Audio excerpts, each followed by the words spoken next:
ನಮಸ್ಕಾರ. ನಿಮಗೆ ಕೆ ಅಣ್ಣಾಮಲೈ ಗೊತ್ತಲ್ವಾ? ಸೂಪರ್ ಕಾಪ್, ಕರ್ನಾಟಕದ ಹಲವೆಡೆ ಕೆಲಸ ಮಾಡಿದವರು ಅಲ್ವಾ? ಸೊ ಹಾಗೇನೆ 2020ರಲ್ಲಿ BJPಗೆ ಸೇರಿದವರು, ತಮಿಳುನಾಡು BJPಯ ಅಧ್ಯಕ್ಷ ಸ್ಥಾನವನ್ನು ಒಪ್ಪಿಕೊಂಡವರು. ಈಗ ಎಲ್ಲಿದ್ದಾರೆ ಕೆ ಅಣ್ಣಾಮಲೈ? ಅವರೆಲ್ಲಾದರೂ ಇತ್ತೀಚೆಗೆ ಮಾತನಾಡಿದ್ದನ್ನು ಗಮನಿಸಿದ್ದೀರಾ ತಾವು? ಹಾಗಿದ್ರೆ ಎಲ್ಲಿ ಹೋದ್ರು? ಯಾಕೆ ಹೋದ್ರು? ಅವರಿಗೆ ನಿರಸನ ಆಗಿದೆಯಾ? ನಿರಾಶಾವಾದ ಕಾಡ್ತಾ ಇದೆಯಾ? BJPಯನ್ನ ಬಿಡೋದಕ್ಕೆ ಅವರು ಯೋಚನೆ ಮಾಡ್ತಿದ್ದಾರೆ? ಎಸ್, ಹೀಗೆ ಹಲವು ಪ್ರಶ್ನೆಗಳಿವೆ. ಇಟ್ಸ್ ಕ್ವೈಟ್ ಇಂಟ್ರೆಸ್ಟಿಂಗ್ ಅಂತ.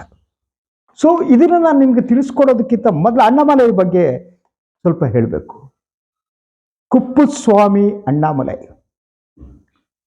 ಇವರು ಹುಟ್ಟಿದ್ದು 1984ರಲ್ಲಿ ತಮಿಳುನಾಡು, ಕರೂರ್ ಅಂತ. ನಂತರ ಅವರು ಉನ್ನತ ವ್ಯಾಸಂಗವನ್ನ ಮಾಡಿದ್ರು. ಲಕ್ನೋದಲ್ಲಿ IIMನಲ್ಲಿ, ಹಾಗೆಯೇ PSC ಕಾಲೇಜ್ ಆಫ್ ಟೆಕ್ನಾಲಜಿಯಲ್ಲಿ ಅವರು ಬ್ಯಾಚಲರ್ ಡಿಗ್ರಿಯನ್ನು ಪಡೆದರು. ಸೊ 2 ಪುಸ್ತಕಗಳನ್ನು ಅಣ್ಣಾಮಲೈ ಬರೆದಿದ್ದಾರೆ. ಒಂದು ಸ್ಲೀಪಿಂಗ್ ಬಿಯಾಂಡ್ ಕಾಕಿ ಅನ್ನೋದು, ಸ್ಟೆಪ್ಪಿಂಗ್ ಬಿಯಾಂಡ್ ಕಾಕಿ. ಸೊ ಇನ್ನೊಂದು revolution of A real life Singam ಅಂತ 2 ಪುಸ್ತಕಗಳು ಕೂಡ ಅವರದ್ದು ಬಂದಿದೆ. ಬರಹಗಾರರು, ಉತ್ತಮ ಬರಹಗಾರರೇ, ಅನುಮಾನ ಬೇಕಾಗಿಲ್ಲ. ಹಾಗೆಯೇ ಇವರು ಕರ್ನಾಟಕದ 2011ರ IPS ಬ್ಯಾಚ್ ಆಫೀಸರ್ ಅವರು. ಸೊ ಉಡುಪಿ, ಚಿಕ್ಕಮಗಳೂರು, ಬೆಂಗಳೂರಿನಲ್ಲಿ ಅವರು ಕೆಲಸ ಮಾಡಿದ್ರು. ಸೊ ಇಲ್ಲೆಲ್ಲ ಅವರು ಹೆಸರು ಪಡೆದ್ರು, ಕರ್ನಾಟಕದ ಸಿಂಗಮ್ ಅಂದ್ರು, ಇನ್ನೊಂದೊಂದ್ರು. ಆ ಕಾಲದಲ್ಲೇ ಅವರು BJP ನಾಯಕರ ಜೊತೆ ಒಳ್ಳೆಯ ಸಂಬಂಧಗಳನ್ನು ಇಟ್ಕೊಂಡಿದ್ರು. ಆದ್ರೆ ಎಲ್ಲೂ ಕೂಡ ಅವರು ಕರಪ್ಟು ಇನ್ನೊಂದು ಆರೋಪ ಬಂದಿಲ್ಲ. ಸೊ ಅವರು 2019ರಲ್ಲಿ ಒಂದು ತೀರ್ಮಾನ ತಗೊಂಡ್ರು. ಸಾಕು, ಯಾರಿಗೆ ಬೇಕು ಈ ಕಾಕಿ, ಬಿಟ್ಬೋಡ ಅಂತ, ಊರಿಗೆ ಹೋಗ್ತೀನಿ. ಅಲ್ಲಿ ಸ್ವಲ್ಪ ಪಿತ್ರಾರ್ಜಿತ ಆಸ್ತಿ ಇತ್ತು, ಅಲ್ಲಿ ಆರ್ಗ್ಯಾನಿಕ್ ಫಾರ್ಮಿಂಗ್ ಮಾಡ್ತೀನಿ ಅಂತ ಹೊರಟರು ಕುಪ್ಪುಸ್ವಾಮಿ ಅಣ್ಣಾಮಲೈ. ಎಸ್, ಹೋದ್ರು. ಅದೇ 1 ವರ್ಷದಲ್ಲಿ ಇದಕ್ಕಿದಾಗ ರಾಜಕೀಯಕ್ಕೆ ಅವರಿಗೆ ಆಸಕ್ತಿ ಬಂತು. ಅವರು 2020ರಲ್ಲಿ BJPಗೆ ಜಾಯಿನ್ ಆದರು. ಅವ್ರನ್ನ BJP ರಾಜ್ಯ ಘಟಕದ ಅಧ್ಯಕ್ಷರನ್ನಾಗಿ ನೇಮಿಸಲಾಯಿತು. ಸೊ BJPಯನ್ನ ಇನ್ನೊಂದು ಎತ್ತರಕ್ಕೆ ಕೊಂಡೊಯ್ತಾರೆ.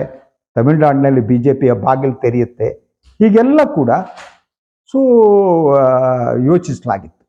ಆದರೆ ಚುನಾವಣೆಯಲ್ಲಿ ಎಲ್ಲ ಉಲ್ಟಾ ಆಯಿತು. ಚುನಾವಣೆ ಮುಗಿದ ಮೇಲೆ BJP ಹೈಕಮಾಂಡ್ ಅಣ್ಣಾಮಲೈ ಅವರನ್ನ ಸಂಪೂರ್ಣವಾಗಿ ತಿರಸ್ಕರಿಸ್ತಾ. ಅಣ್ಣಾಮಲೈ ಅವರಿಗೆ ಸಿಗಬೇಕಾದ ಸ್ಥಾನ ಸಿಗಲಿಲ್ವಾ? ತಮಿಳುನಾಡಿನಲ್ಲಿ BJPಯ ಬಾಗಿಲು ತೆಗೆಯುವುದಕ್ಕೆ ಹೋರಾಟ ಮಾಡಿದ ವ್ಯಕ್ತಿಗೆ ಕೇಂದ್ರ ಸಚಿವ ಸ್ಥಾನವೂ ಸಿಕ್ಕಿಲ್ಲ, ರಾಜ್ಯಸಭೆ ಇಲ್ಲ, ನಾಮಿನೇಷನ್ನು ಇಲ್ಲ, ಏನೂ ಇಲ್ಲ. ಸಂಪೂರ್ಣವಾಗಿ ಅವರು ಒಂದು ರೀತಿ ಅವರು ಹೊರಟಿರುವುದೇನೆ ಒಟ್ಟಾರೆಯಾಗಿ ಎಲ್ಲೋ ಅವರನ್ನು ನಿರ್ಲಕ್ಷಿಸಲಾಯಿತು ಅಂತ ಅನ್ಸೋಕ್ ಪ್ರಾರಂಭ ಆಯಿತು. ಇದ್ದಕ್ಕಿದ್ದಾಗೆ ಅಣ್ಣಾಮಲೈನ ಪತ್ತೆ 4 ಮಂತ್ಸ್ ಅಣ್ಣಾಮಲೈ ಇಲ್ವೇ ಇಲ್ಲ. ಯಾವುದೇ ಒಂದು ಪಕ್ಷದ ರಾಜ್ಯ ಘಟಕದ ಅಧ್ಯಕ್ಷ 4 ತಿಂಗಳು ಕಾಲ ನಾಪತ್ತೆಯಾಗಿರ್ತಾರೆ. ಸೊ ಪಕ್ಷ ಅದಕ್ಕೆ ಬಹಳ ಸೀರಿಯಸ್ ಆಗೂ ತಗೊಳ್ಳಲ್ಲ. ಅವರು ಯಾವುದೋ ಒಂದು ಕೋರ್ಸ್ ಮಾಡೋದಕ್ಕೆ ವಿದೇಶಕ್ಕೆ ಹೊರಟು ಹೋಗ್ತಾರೆ. ಆಕ್ಸ್ಫರ್ಡ್ ಯೂನಿವರ್ಸಿಟಿಗೆ ಹೋದದ್ದವರು. ಅವರು ಅಲ್ಲಿಂದ ವಾಪಸ್ ಬಂದರು. ಬಂದ ಮೇಲೂ ಕೂಡ ಅವರ ಅಗ್ರೆಸಿವ್ ಎಟಿಟ್ಯೂಡ್ ಅದು ಕಾಣ್ತಾ ಇಲ್ಲ. ಅವರಿಗೆ ಹಾಗಿದ್ದರೆ ತಮಿಳುನಾಡಿನಲ್ಲಿ BJP ಭವಿಷ್ಯವನ್ನ ಕಟ್ಟುವುದು ಸಾಧ್ಯ ಇಲ್ಲ ಅಂತ ಅನಿಸ್ಬಿಡ್ತಾ ಅಣ್ಣಾಮಲೈ ಅವರಿಗೆ. ವೈ? ಸೊ ಅವರು ಬಂದ ಮೇಲೆ ಮೊದಲು ಅಣ್ಣಾ DMK ಟೀಕಾಕಾರರಾಗಿದ್ರು. ಅಣ್ಣಾ DMK ಮತ್ತು BJP ಇಬ್ಬರ ಹೊಂದಾಣಿಕೆಯನ್ನು ವಿರೋಧಿಸಿದವರಾಗಿದ್ರು. ಆದರೆ ಈಗ ಅಣ್ಣಾ DMK ಬಗ್ಗೆನೂ ಅವ್ರು ಮಾತನಾಡ್ತಾ ಇಲ್ಲ. ಅವರಿಗೆ ಅನ್ನಿಸಿರುವುದು ಬಹುಮಟ್ಟಿಗೆ ತಮಿಳುನಾಡಿನಲ್ಲಿ ದ್ರಾವಿಡ ಪಕ್ಷಗಳಲ್ಲದೆ ಬೇರೆಯವರಿಗೆ ಅವಕಾಶ ಇಲ್ಲ ಅಂತ ಅವರಿಗೆ ಅನ್ನಿಸಿರಬೇಕು ಅನ್ನೋದು ಒಂದು ವಾದ. ಅದರ ಜೊತೆಗೆ ಇಡೀ ತಮಿಳುನಾಡು ರಾಜಕೀಯ ಬದಲಾಗ್ತಾ ಇದೆ. ತಮಿಳುನಾಡು ರಾಜಕೀಯ ಬದಲಾಗ್ತಾ ಇದೆ. ಸೊ ಆ ಕಾರಣಕ್ಕೂ ಇರಬಹುದಾ ಅಂತ. ಸೊ ಈಗ ಬಿಜೆಪಿಗೆ ಇನ್ನು ಸದ್ಯದಲ್ಲಂತೂ ಯಾವುದೇ ಅವಕಾಶ ತಮಿಳುನಾಡಿನಲ್ಲಿ ಸಿಗಲ್ಲ. ಆ ಕಾರಣಕ್ಕಾಗಿ ಸೊ ಬಿಜೆಪಿಯಿಂದ ಭ್ರಮನಿರಸನಗೊಂಡು ಬೇರೆ ಆಲೋಚನೆ ಮಾಡ್ತಿದ್ದಾರೆ ಅಂತ. ಅದಕ್ಕೆ ಪೂರಕವಾಗಿ ತಮಿಳುನಾಡು ರಾಜಕೀಯ ಹೇಗೆ ಬದಲಾಗ್ತಿದ್ದಾರೆ ನೋಡಿ. ವಿಜಯ್ ಅವರು ಎಂಟ್ರಿ ಪಡೆದಿದ್ದಾರೆ. ಸೂಪರ್ ಸ್ಟಾರ್ ಅವರು ತಮಿಳುನಾಡಿನಲ್ಲಿ. ಅವರು ಬಹಳಷ್ಟು ಅವರ ಇಡೀ ಸಭೆಗಳಿಗೆ ಲಕ್ಷಾಂತರ ಜನ ಬರ್ತಿದ್ದಾರೆ. ಆ ರೀತಿ ಜನಾಕರ್ಷಣೆಯ ಕೇಂದ್ರ ಆಗಿದ್ದಾರೆ.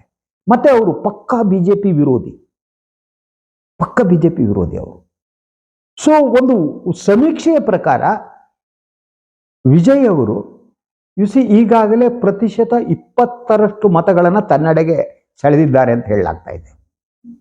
ಇದು ಸತ್ಯ ಆದರೆ ತಮಿಳುನಾಡಲ್ಲಿ ಹೊಸ ರಾಜಕಾರಣ ಶುರುವಾಗಿದೆ. ಅದು ದ್ರಾವಿಡ ರಾಜಕಾರಣನೇ. ಸೊ ಬಿಜೆಪಿಗೆ ಆವಾಗ ಇನ್ನೂ ಬಾಗಿಲು ಮುಚ್ಚುವ ಸ್ಥಿತಿ ಬರುತ್ತೆ. ಇದರಿಂದ ಅವರು ಇದಾಗಿದ್ದಾರೆ ಅಂತ. ಇದಕ್ಕೆ ನೀಡಬಹುದಾದ ಕಾರಣ ಅಂದರೆ ಸೌತ್ನಲ್ಲಿ ಬಿಜೆಪಿ ನೆಲೆಯನ್ನು ಕಳೆದುಕೊಳ್ತಾ ಇರೋದು. That is first thing. ಅವರು ಸದ್ಯಕ್ಕೆ ಸೌತ್ನಲ್ಲಿ ಎಲ್ಲೂ ಕೂಡ ಬಾಗಿಲು ತೆರೆಯುವ ಲಕ್ಷಣಗಳೇ ಇಲ್ಲ. ದಟ್ ಈಸ್ ಸೌತ್ ಅಲ್ವಾ. ಸೊ ಆಂಧ್ರ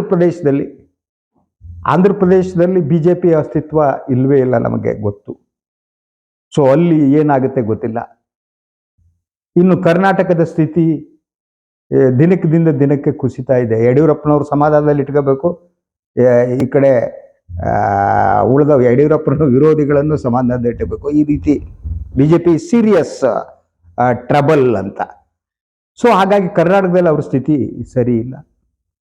ಸೊ ಇನ್ನು ಅವರು ಆಂಧ್ರದಲ್ಲಿ ಏನಾದರೂ ಆ ಪವನ್ ಕಲ್ಯಾಣ್ ಮೇಲೆ ಸ್ವಲ್ಪ ಇದು ಅವರು, ಯಾಕಂದ್ರೆ ಪಕ್ಕಾ ಲೆಫ್ಟಿಸ್ಟ್ ಆಗಿದ್ರು ಪವನ್ ಕಲ್ಯಾಣ್.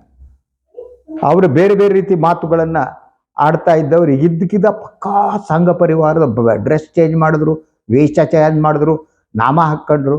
ಸೊ ಅವರೇನಾದರೂ ಬಿಜೆಪಿಗೆ ಹೆಲ್ಪ್ ಆಗ್ಬೋದು ಅಂತ BJP high command is thinking. But still it's a problematic. ಹೇಳೋಕ್ಕಾಗಲ್ಲ. ಆಂಧ್ರ ಹೊರಟೆ ಹೋಯ್ತು, ಕರ್ನಾಟಕದ ಈ ಸ್ಥಿತಿ. ಕೇರಳದಲ್ಲಂತೂ ಸದ್ಯಕ್ಕಂತೂ ಅವರು ಬಾಗಿಲು ತೆಗೆಯುವ ಚಾನ್ಸಸ್ ಕಾಣ್ತಾ ಇಲ್ಲ. ಸೊ ಅಲ್ಲಿ ಇಡೀ ಕೇರಳದ ಚುನಾವಣೆಯಲ್ಲಿ ಶಶಿ ತರೂರ್ ವಿರುದ್ಧ ಫೈಟ್ ಕೊಟ್ಟಂಥವರು ರಾಜೀವ್ ಚಂದ್ರಶೇಖರ್ ಅವರು. ಬಹಳ ಗಂಭೀರವಾದ ಇವರು ಹೋರಾಟ ಮಾಡಿದ್ರು, ಗೆದ್ದು ಬಿಡ್ತಾರೆ ಅನ್ನೋ ಸ್ಥಿತಿಗೆ.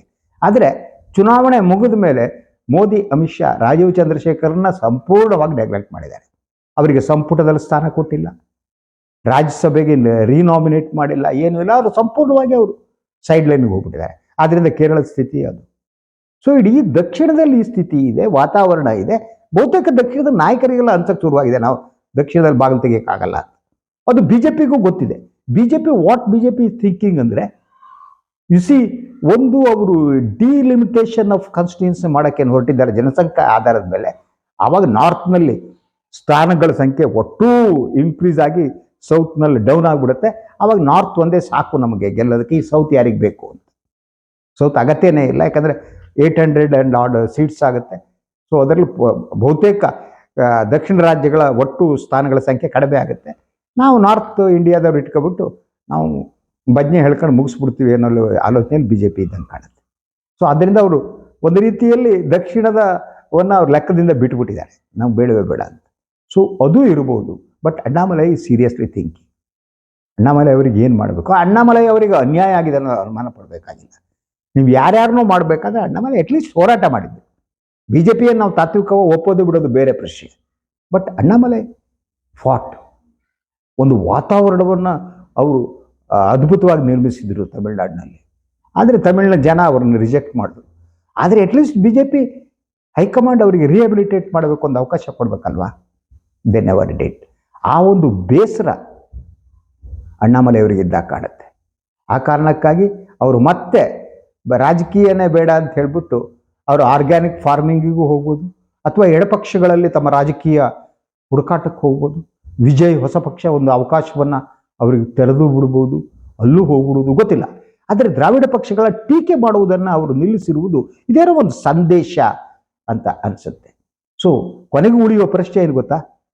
ಬಿಜೆಪಿಗೆ ಅಣ್ಣಾಮಲೈ ಗುಡ್ ಬೈ ಹೇಳ್ತಾರ ಅನ್ನುವ ಪ್ರಶ್ನೆ. ಎಸ್, ಗುಡ್ ಹೇಳ್ತಾರ ಇರ್ತಾರ ಗೊತ್ತಿಲ್ಲ. ಪಾಲಿಟಿಕ್ಸ್ ನಾಟ್ ಅ ಮ್ಯಾಥಮ್ಯಾಟಿಕ್ಸ್ ಅಲ್ವಾ. Anyway let's wait and see. ಇದು ಇವತ್ತಿನ ಈ ಸಂಜೆಯ ಸುದ್ದಿ ವಿಶ್ಲೇಷಣೆ. ನನ್ನ ವಾಹಿನಿಯನ್ನು ಲೈಕ್ ಮಾಡಿ, ಸಬ್ಸ್ಕ್ರೈಬ್ ಮಾಡಿ, ಬೆಲ್ ಐಕಾನ್ನ ಪ್ರೆಸ್ ಮಾಡೋದಕ್ಕೆ ಮರಿಬೇಡಿ. ಹಾಗೇನೆ ಸಾಧ್ಯ ಆದರೆ ಸಹಾಯ ಮಾಡಿ.